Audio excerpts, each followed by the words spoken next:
ஒரு அமைதியான சிறிய கிராமம். அந்த கிராமத்தில் அரவிந்த் என்ற ஒரு சிறுவன் வாழ்ந்து வந்தான். அவன் குடும்பம் மிகவும் ஏழைமையில் இருந்தது. அவன் அப்பா தினமும் கூலி வேலைக்கு செல்வார். அம்மா வீடுகளில் வேலை செய்து குடும்பத்தை நடத்தினார். ஆனால் அரவிந்த் மட்டும் ஒரு பெரிய கனவு கொண்டவன். நான் நன்றாக படிச்சு ஒரு பெரிய மனிதன் ஆகணும் என்ற கனவோடு வாழ்ந்து வந்தான். ஒரு நாள் பள்ளி முடிந்து வீட்டுக்கு நடந்து வந்து கொண்டிருந்தான் அரவிந்த்.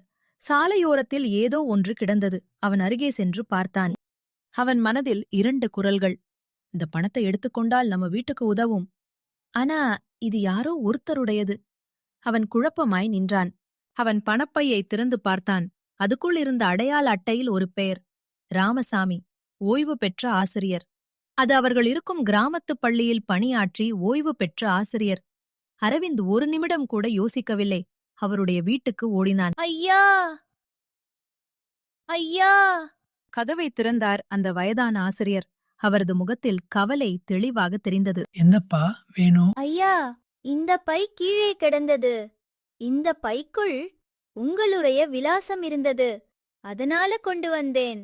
இது உங்களுடையதானு பாருங்க.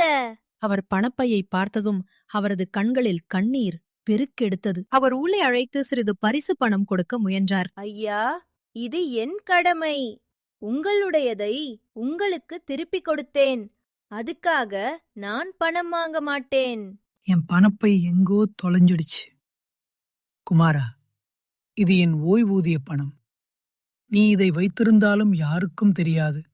ஆனா நீ நேர்மையா நடந்துகிட்ட. உன் நேர்மைதான் உன்னை பெரியவனாக்கும். ஆசிரியர் அவனை ஆசீர்வதித்தார். ஆண்டுகள் கழிந்தன. அதே அரவிந்த் இப்போது ஒரு பெரிய அதிகாரி.